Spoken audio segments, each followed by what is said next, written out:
Hello, this is Diane Birnholz. Brian Walshe's trial on first-degree murder and other charges in the no-body case, where he's accused of murdering his wife, Anna Walshe, is set for October 2025. Brian Walshe brought a motion to suppress the internet searches regarding dismemberment and how to dispose of a dead body that I talked about in my last video, that police extracted from the search history on Walshe's cell phone and his son's iPad. Now, I can tell you as a former federal prosecutor that an extremely common defense strategy in criminal cases is to move to suppress damning evidence, often on the grounds that the evidence was seized or obtained in violation of the Fourth Amendment. I explained that consent is an exception to the search warrant requirement. That's what's at issue here.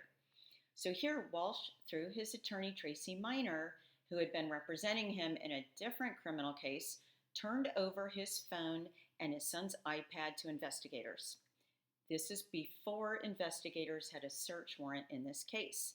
Now, the crux of Walshe's argument is that he gave consent for police to do only a limited search of his electronic devices. He says that his consent was confined to only communications on these devices that occurred between December 25, 2022 and January 6, 2023. His argument is that search histories are not communications, and that therefore, when police searched and extracted his Google searches, police went beyond the bounds of his consent and that they didn't have a search warrant at that time. Therefore, Walshe argues that the Google searches are not admissible at his murder trial. At the hearing on the motion to suppress, Walshe's attorney testified as to the circumstances surrounding the consent. Law enforcement witnesses testified too, and they gave a different version of what transpired. The police testified that there were no such limits placed on the consent.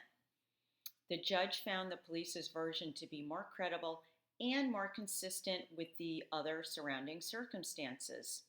The judge further found that Walshe and his lawyer likely understood that this consent was not limited to only those communications, and that even if they did, they never communicated that to the police.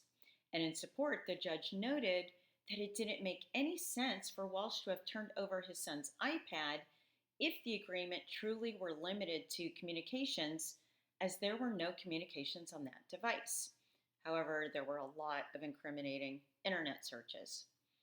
Judges often make their rulings in the alternative, and this makes their ruling more likely to withstand an appeal. So the judge here did exactly that. She found that even if the agreement had been limited to communications like the defense was arguing, that the more expansive search was harmless because the police did end up getting a search warrant, and on January 8, 2023, they searched Walshe's home pursuant to that warrant. So the judge reasoned that investigators would have found these electronic devices anyway. I'll just note that during the search of Walshe's house, police found other incriminating evidence, including blood and knife evidence at the home. Thank you very much.